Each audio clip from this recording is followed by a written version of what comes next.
miomana iona amin'Andriamanitra ao. Izay zao fandaharana arahanao zao indray eto amin'ity fahitalavitra MATV ity, izay arahantsika ihany koa ao amin'ny YouTube zany. Faly miarabantsika tsirairay avy izay rehetrarehetra manaraka an'izao fandaharana zao, na eto Antananarivo na any amin'ny faritany, any amin'ny Océan Indien rehetra any koa, dia ny any ampitan-dranomasina rehetrarehetra. Fahasoavan'ny Tompo ho amintsika tsirairay avy, ary ny fanamasina mbola nazava hitarika antsika hiteny amintsika indray amin'ity androany ity, hikasika antsika tsirairay avy. Saorana ny Tompo ny famindrapony, ny fahasoavany izay iainantsika ary mbola matozao antsika, dia atafaraka eto indray tsika amin'izao fotoana izao, ary mandritra ny fotoana tsy voafetra izay araka izay sitrapon'ny Tompo hitariany, izay mola hoe ny fanahy mitsoka amin'izay tiny, ny rivotra tsoka amin'izay tiny, tsy fantatrao na vezana dia tahaka izay koa izay tarian'ny fanahy. Dia isaky ny alahady salama zao zany eto amin'ny MATV amin'ny 8:00 ohatran'izao zany mandeha indray ty toroteny miomana eo amin'Andriamanitra ao ty, dia misy ny famerenana ny alarobia maraina amin'ny ora izay voatendry ihany koa. Isaorana ny mpiara-miasa tompona ndraiky ato amin'ny fahitalavitra, ny amin'ny fara-miasa nanomezana an'izao fotoana izao ihany koa, voninahitra ho an'i Jesosy irery ihany. Indray ten'Andriamanitra avy ato amin'ny Jaona 7:4. Jaona 7:4. Ary tahaka ny nanandrata ny Mosesy ny menarana tany anefitra, no tsy maintsy anandratana ny zanak'olona, mba anana fiainana mandrakizay izay rehetra mino azy. Amen. Zao fandarana zao dia mifantoka mandrakariva amin'ny Jesosy Kristy. Izy ilay lalana sy famarinana ary fiainana. Mampiomana antsika ny amin'ny hoe fiverenan'i Jesosy, izay efa teny nambarany hoe mbola hiverina indray izy, ary tsy miova ny afatra fa hampiomana antsika hoe na oela na hoaingana amin'ny fotoana voatendry dia ho avy Jesosy Kristy eny amin'ny lanitra aka ny fiangonana. Fanontaniana mipetraka, vonona ve ianao?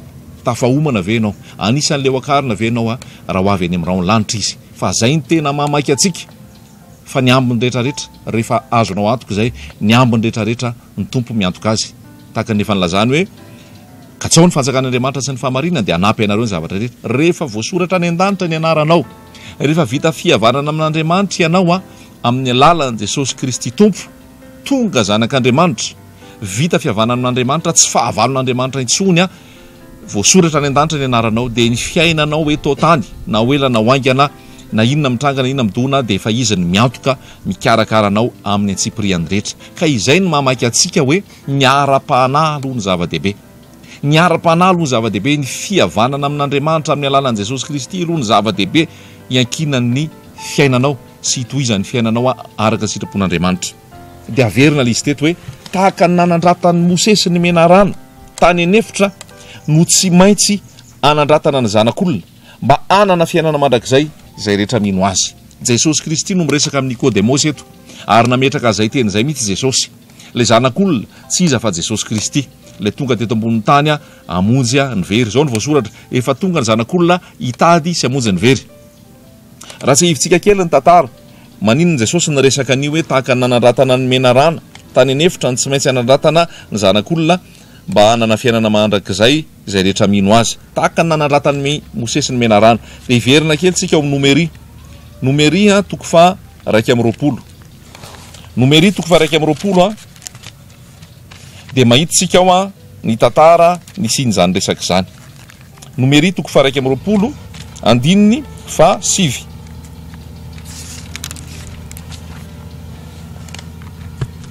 Rehefa mamaky an'io numero 2:20 ianao, andininy 4 ka hatramin'ny andininy 7, ny zavatra nitranga dia izao: rehefa tany nefitra ny zanak'Israely dia nomonomonina tamin'ny Mosesy, nanome tsiny azy, naninona izay no navoakanao niala tany amin'ny tany Egypta, tonga ty amin'ny tany nefitra ty mijaly zay, ary ny tena ny zavatra lazainy dia hoe mamona aminaina ny fanahinay itony mofomofo foana itony.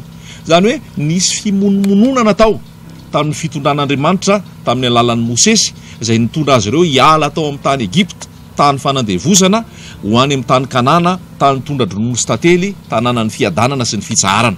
manana hevitra iverana anao ny tompo a hevitra tonga fiadanana fa tsy loza mba hanananao fanantenana ny amin'ny farany fa ao anatin'izay fitondrahany ianao zay ao anatin'izay fandaminany rehetrarehetra zay de mila mahatoky ianao fa ny zavatra rehetra zay ataony de miara-miasa asoa zay ty ianao ka ny zavatra rehetrarehetra tiany apetraka de aoka hoekenao amin'ny fitiavana hoekenao amin'ny fo fa anisany natonga nyty famononana zanak'Israely ty a de le fimonomononana inona moa zany raha iresaka antsika fimonomonona de tsy fahaizana makasitraka mety monomonona amin'olona ianao a mety monomonona amin'ny toe-javatra ianao a mety monomonona amin'ny zavatra maro ianao fa raha ao am' Jesosy Kristy ianao rehefa zanak'Andriamanitra ianao de fantary fa voalaza any amin'ny Romanina 9:20 any hoe ny zavatra rehetra de miara-miasa ahasoa zay ty an'Andriamanitra na asoa ny zanak'Israely ny fandehanana tany anefitra tsy hoe vao niala tao Egipta teony eo afaka ray andro na 2 andro tonga de tany amin'ny tany Kanana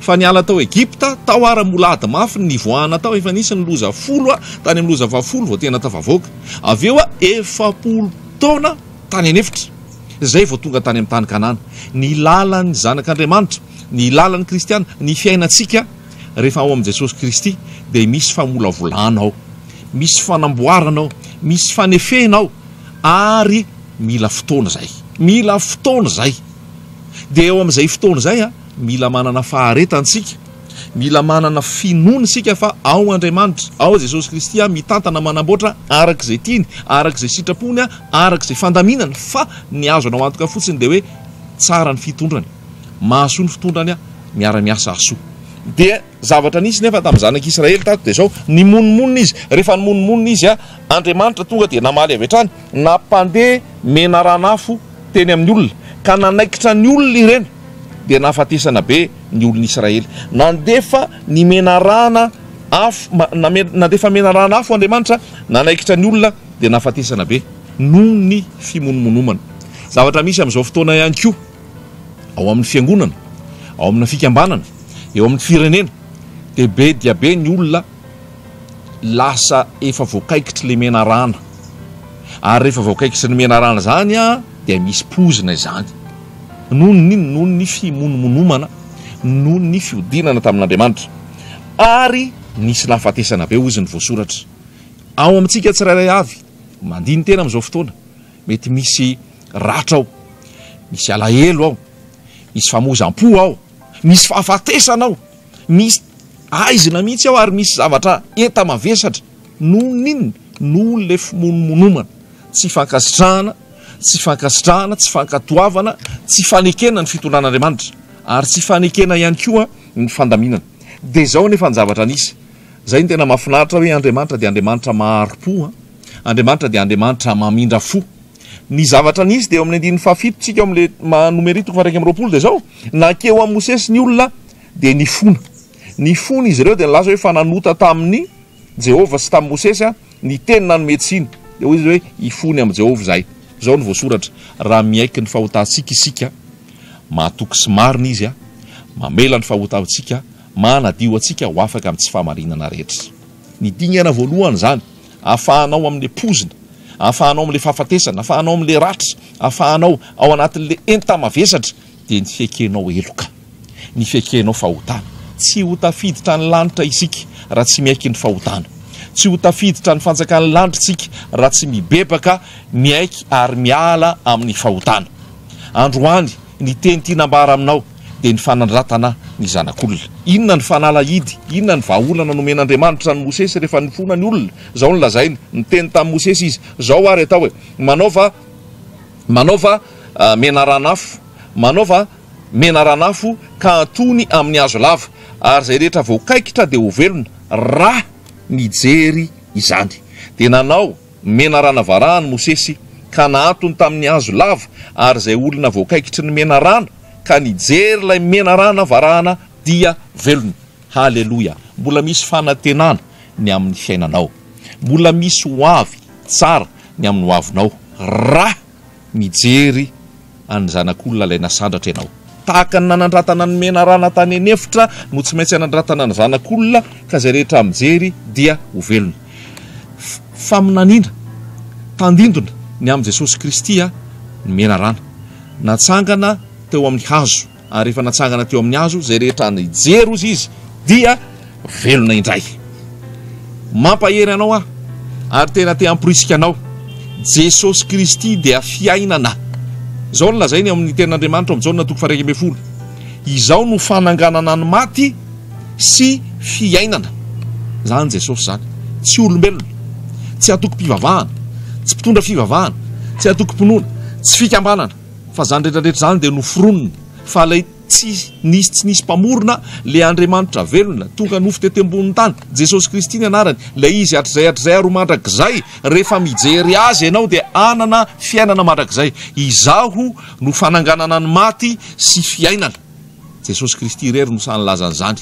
Ho anao zay ao anatin'ny saritsary-pahafatesana, ianao zay anatin'ny aretina, ianao zay anatin'ny akivina, ianao anatin'ny hoe tapidalakale ary tena hoe maizina ny fiainanao, ianao zay milaza hoe tena tsisy fiainana fa tena mangidy ny fiainanao ary mamirifiry. Androany ny zavatra toroko anao maimaim-poana ary anova ny fiainanao raha raisinao. Hoy izy hoe izaho no fananganana ny maty sy fiainana. Jesosy Kristy zany. Azao ny toyany zay mino aho na dia maty aza dia ho velona indray. Ary zay rehetrarehetra velona ka mino aho dia tsy ho faty mandrakizay. Fanalahidy omenanao ty androany ty. Fanafody, fanafana, mahomby, anafahana anao amin'ny fahafatesana dia Jesosy Kristy. Zay mino aho na dia maty aza dia ho velona indray. Zay rehetra velona ka mino aho dia tsy ho faty mandrakizay. Te hanandratra an Jesosy zay raha mitory atao anatin'ity hoe miomana iona amin'Andriamanitra ao ty. Tsy hanandratra ny tenanay, tsy hanandratra fikambanana na olombelona na atoko-pivavahana, fa hanandratra any Jesosy Kristy. Mahafinaritra eny mijery an'izany hoe be da be ny olona voakaikitra le menarana. Rehefa voakaikitra le menarana dia maty ny betsaka. Misy ny voakaikitra fa mbola tsy maty fa tena hoe fa malemy ary tena hoe ao anatin'ny ratra, ao anatin'ny hoe akaiky ny fahafatesana. Fa eo le fanafody, eo le vahaolana nataon'ny Mosesy ny menarana, natsangany tamin'ny hazo ary zay rehetra nijery avy eo dia velona indray. Androany sahala amin'izay koa ny anandratantsika an Jesosy Kristy. Nasandratry Jesosy Kristy. Te hiteny aminao ahako raisiko eny Jaona 2:12. Jaona 2:12 Jaona 2:12 andininy fa 5:30. Andininy fa 2:30. Jaona 2:12 andininy fa 2:30. Ary izao raha sandratra hiala amin'ny tany dia hitaona ny olona rehetra anatonahy. Jesosy Kristy no ambara aminao, ahafahanao mahazo fiainana mandrakizay, ahafahanao mahazo fihavanana amin'Andriamanitra. Rehefa mahita an'izany hoe Jesosy ianao nombona teo amin'ny azy fijaliana, noho ny fitiavany ianao ane zany, noho ny tsy fahafoizana anao ho very ane zany, noho ny mahasarobidy anao zany, dia tena tia nambara aminao eto androany hoe tia anao Jesosy Kristy io. Na inona fahotana vitanao, na inona eloka nataonao, na inona zavatra niteneninao, na inona zavatra nalehanao, na inona zavatra vitanao, na manahoana na manao ahoana zany, rehefa entinao ao am Jesosy Kristy zany, ny rano manasanao, manadio anao ho afaka amin'ny tsy fahamarinana rehetrarehetra. Tsara be le tenin'Andriamanitra ao amin'ny Romanina 5:10 tao amin'ny alehibiaza ny fahotana no ny tombo lavitra ny fahasoavana. Na firy na oviana na taiza ny fahotana rehetra vitanao rehefa entinao eo am Jesosy Kristy zany, mibazana Jesosy Kristy, miaiky ny fahotana, torotoro sy mangorakoraka ny fo ary vonona hiavana amin'Andriamanitra amin'ny alalan'i Jesosy Kristy, dia manamaivana tanteraka anao Jesosy. Mamela ny elokao izy, manadio ny fahadisoanao rehetra izy, manome pejy vaovao amin'ny fiainanao izy. Maratra ve ianao amin'izao fotoana noho ny teny nataon'ny olona, noho ny zavatra nataon'ny olona? Maratra ve ianao amin'izao fotoana noho ny ady sy ny fizahan-toetra sy ny zavatra maro nisy teo amin'ny fiainanao? Tena hoe mavesatra ve ianao ary tena ao anatin'ny ataoko hoe fahamozam-po? Zao ny ambarako aminao, mbola misy fanantenana, mbola misy fiainana. Jesosy Kristy no asandatra, maty izy teo amin'ny hazo fijaliana.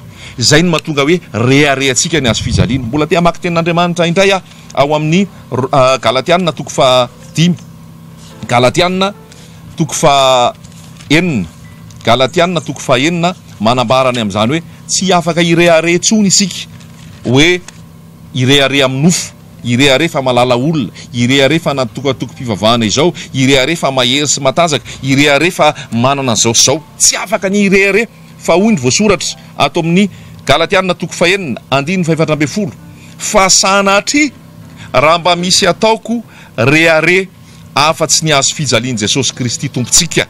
Sanatry raha misy ataoko rehare afa-tsy niazo fijalian' Jesosy Kristy tompontsika. Satria nahoana niazo fijaliana ny vahaolany. Satria zao niazo fijaliana teo na voaomby zao tontolo zao raha ny amiko, ary zao kosa raha ny am'izao tontolo zao. Zany hoe nisy fiovana zany teo, maty le zao tontolo zao sy ny filany teo amin'ny azo fijaliana, ianao koa maty teo amin'ny azo fijaliana, ary rehefa izay dia misy fiainana vaovao am' Jesosy.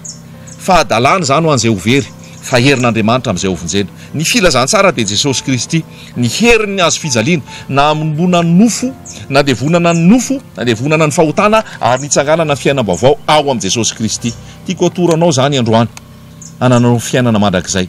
Jesosy Kristy vao omby teo amin'ny azo fijaliana, izy nitsangana tamin'ny maty velona mandrakizay. Zay ny filazantsara. Tsy afaka anambara zavatra hafa ankoatran'izay tsika, tsy afaka anambara fomba, tsy afaka anambara olombelona, tsy afaka ilaza toerana, fa anambara an'ilay maty dia nitsangana tamin'ny maty Jesosy Kristy. Raha mijery azy ianao, raha miantoraka aminy ianao, raha ohatra ianao tena hoe mamotsitra ny zavatra rehetra ary tena manatony eo anatrehany, dia handray anao izy, hanadio anao izy, hanadinao adinonao ny lasanao, amelana ny elokao, anangana ny efa rava izy, ametraka anao eo ambony vatolampy ary atonga anao anana famelan-keloka, anana fiantoka any amin'ny fiainana mandrakizay, vita fihavanana amiray ary anana zay hoe fifaliana maharitra zay. Tiako zaraina aminao zany. Tiam-pamaranana dia zao, ho anao zay efa ao am' Jesosy Kristy tomoera aza miova, fa haritra hatramin'ny farany ianao, fa zay maharitra hatramin'ny farany novonjena aza mitory afa-tsy Jesosy ihany toriana sy ny herin'ny azo fijaliana.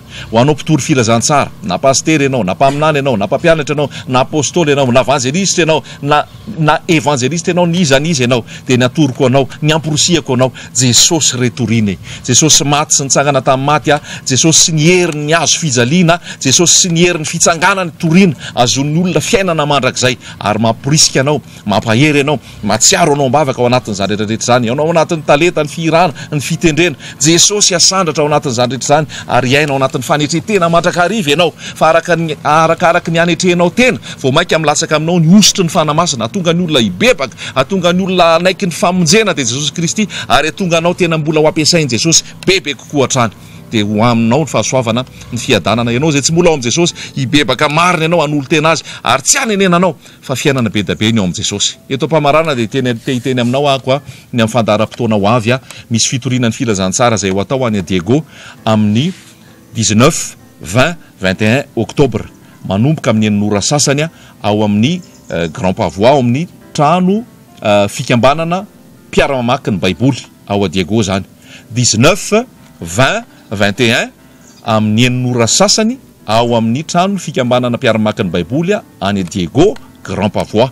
Anasana antsika rehetrarehetra, na iza na aviaiza na aviaiza, tsy hakanavaka fa asaina daholo ny ampitiavana anambarana antsika amin'i Jesosy Kristy sy ny famonjena. Asao ny havana mantsaka izy. Raha tsy any Diego anao fa malala olona any dia ampahafantaro azy zay. Zay ny anankiray. Misy koa ao atao masina amin'ny 30, 31 oktobra, isakariva ihany koa io manomboka amin'ny enin'ora sasany eo ny antsiprian'izay dia mbola lazaina aminao ny soratra eo ihany moa eo ambany eo ny laharana mety ifandraisantsika, dia 30, 31 oktobra manomboka amin'ny 10 ora any Tamatavy. Tsy maintsy asandratra Jesosy, ary zay Jesosy asandratra zay, tsy maintsy mandehandehantsika manambara an' Jesosy azon'olona fiainana. Misaotranao manohana mbavaka an'izao asa zao, misaotranao manohana an'izao asa zao amin'ny lafiny maro isan-karazany, misaotra antsika tsirairay avy ny amin'ny famporosiana, amin'ny fahaserovana mbavaka zava-dehibe zany. Dia amin'ity herinandro vaovao ity, ny tanan'ny tompo hoe ombanao ny fahasoavany eo aminao, izy hitay anao ary izy hiaro anao, ary eo amin'ny fanatrehany mandrakariva ianao. Ho azy ihany ny voninahitra zay anazy hatramin'izay ary ho mandrakizay, ary tsika tsirairay avy anie anana an'izay fanetretena mandrakariva zay, ary anandratra an' Jesosy amin'ny fiainantsika, amin'ny tokantranontsika, amin'ny mombamombantsika rehetrarehetra, mba izy ny lohany, izy ny manapaka, ary ny sitrapony no tanteraka, satria tsy zay rehetrarehetra manao aminy tompoko no hiditra ny fanjakany lanitra, fa zay manao ny sitrapony zay any an-danitra. Ho azy rery ihany ny voninahitra ho amintsika ny fahasoavana. Amen.